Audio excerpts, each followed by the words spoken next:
am an engineer, then I did MBA, and then I did PMP, Project Management Professional. When I pivoted my career to entrepreneurship, then I found out a sense of accomplishment you have to have your personal brand.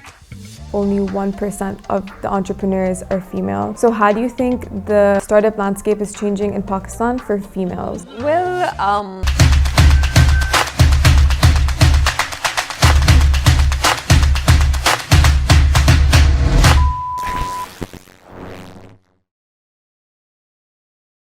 Assalamu alaikum everyone. I'm your host Sarah Faruqi, and today I have the pleasure of introducing Hajira Saquib, the founder of the Red Door Cafe. Hajira is an engineer by profession. However, she's worked in the telecom industry for over 18 years.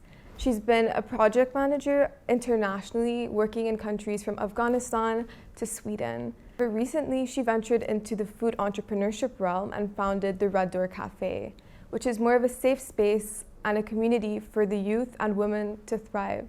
So, Assalamu alaikum Hajira. Thank you so much for joining us today. Sarah, how are you? I'm great. Thank you for having me here. Of course. It's delightful.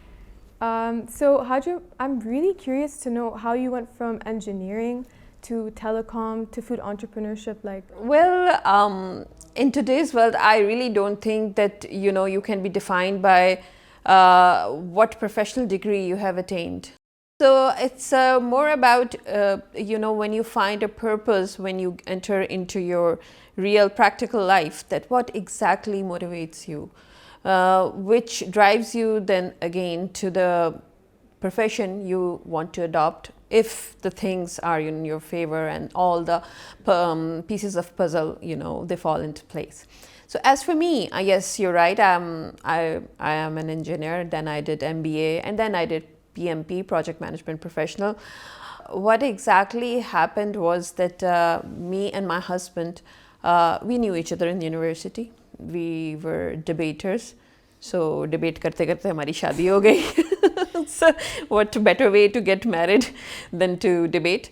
So after that, we started working, and we used to work together in Siemens and then other companies. So ये सारा कुछ हुआ मेरे पहले 18 साल में, and throughout my journey of the corporate, जिसमें I had, like you said, a global role as well in project management.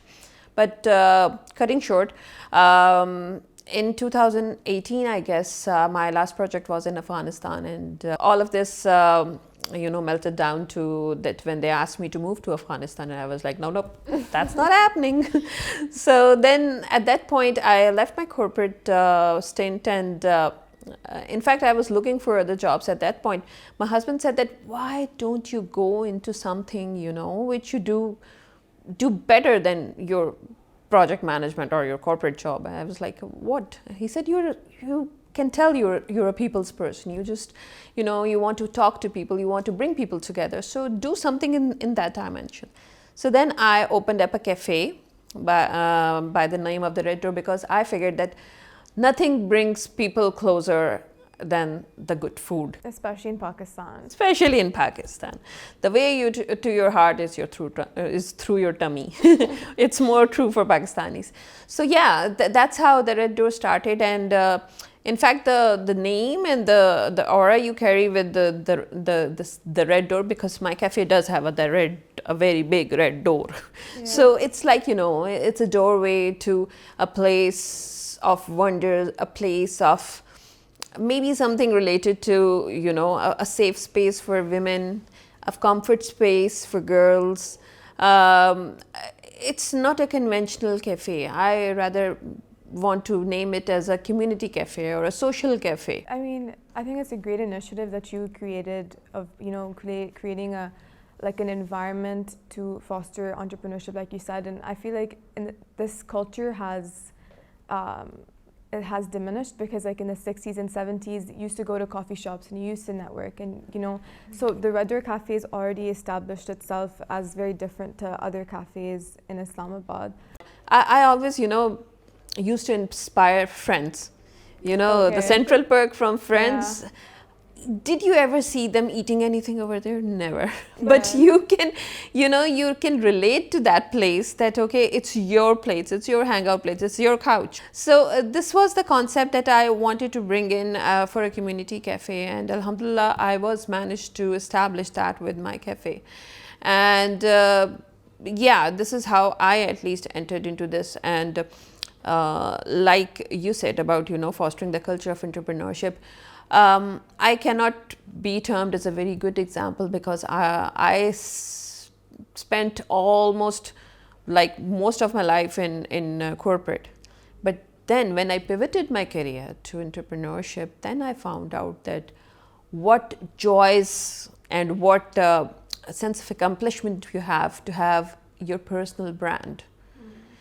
Because I was with very big companies, I was associated with big corporations, big multinationals, but I was still a project manager there. I was a head of something, a program manager or something.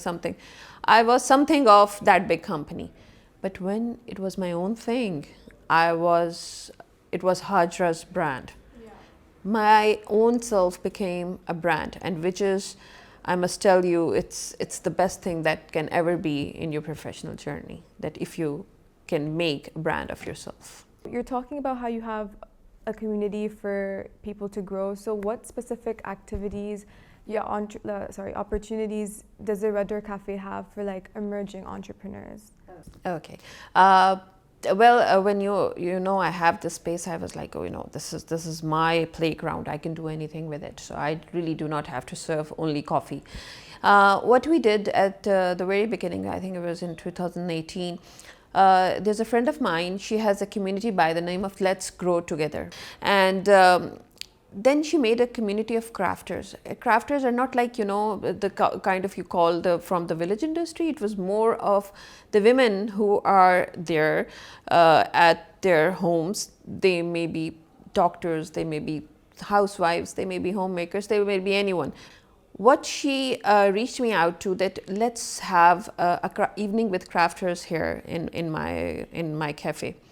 And that's how I started. We started doing like 14 crafters, and next time it became 20, then 40, then 50, then now it's very big. But this was, I found it very, I found it interesting that, because of my platform, so many people are managed to reach out to people to sell their products and everything. This was one dimension, I really encourage the women entrepreneurs to exhibit their things there, hold even workshops, even they can hold any training sessions. I have furniture training workshop going on there led by a woman, kids art classes. So I mean, you just got the space, you just come in with your idea and I give you the place, I give you my whole ecosystem for, be it to the reach, to the outreach, to the community, to my own customers, to anybody, and make your dream come true. So I mean, I really felt good with that. One more thing that I did it for almost 3 and 4 people. I asked many of my friends who were doing home businesses, especially with regards to food, in baking. And I told them, okay, you bring your things here. This is your place. This is a display chiller. Bring your places there. Bring your things there.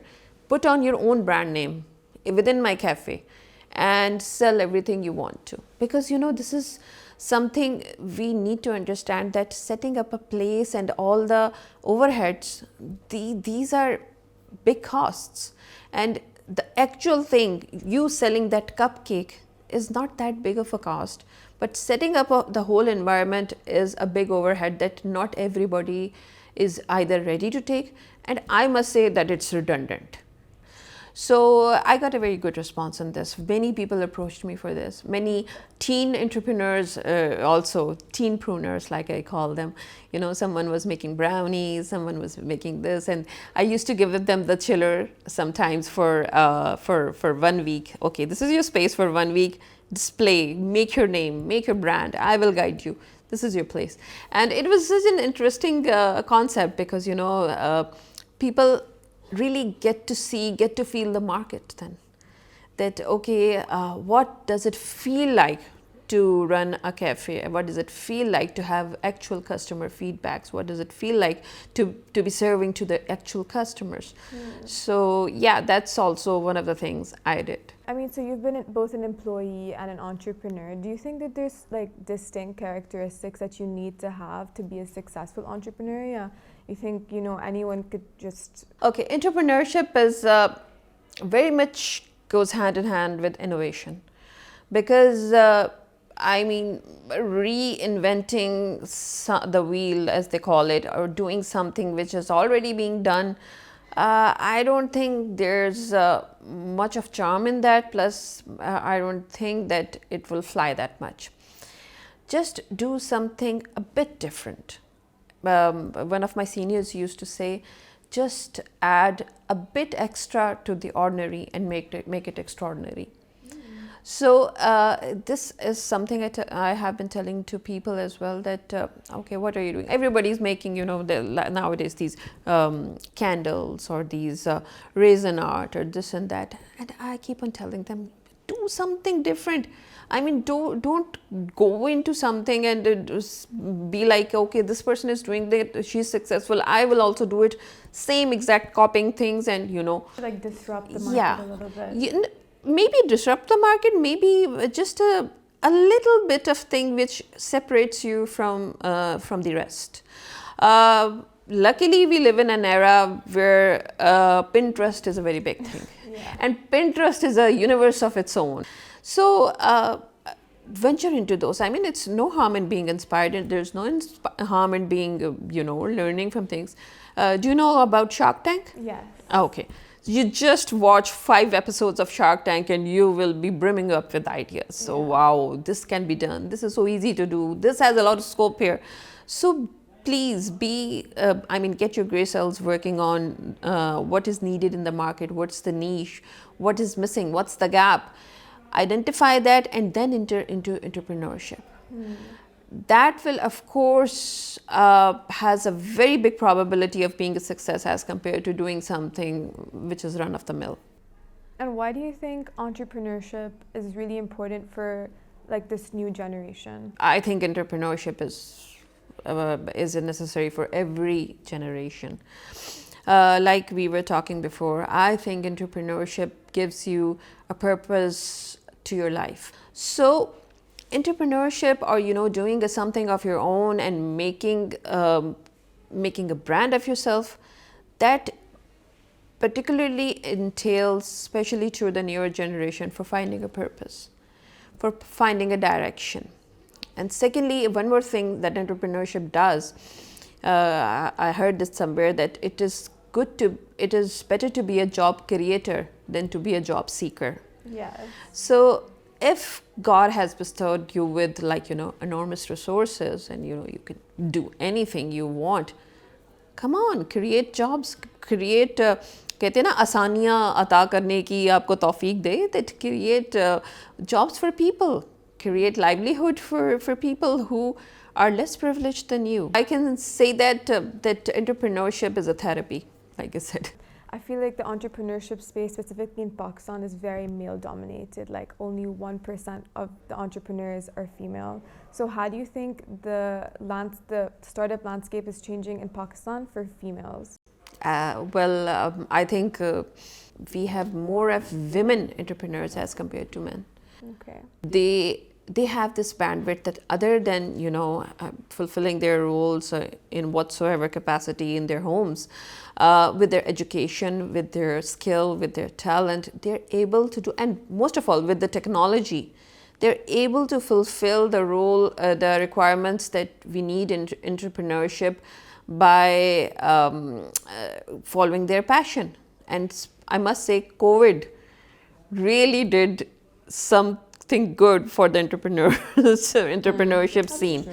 Because that taught us that going to places is not important, going to office is not important, the time does not matter, it can be day, it can be night, anything can happen.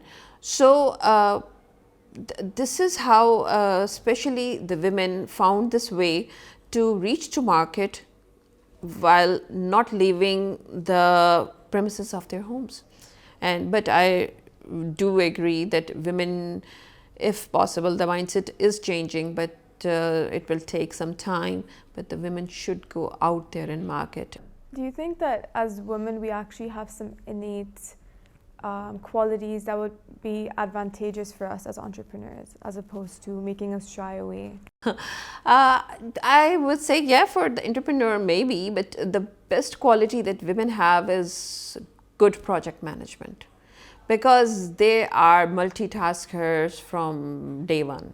Women do have this thing that their presence, it makes the thing more in place, more calmer, more organized, and more focused. So yes, this is an innate quality we have that I think professionally and while doing a job, women are more focused. They get a lot more done in lesser time as compared to men. Okay.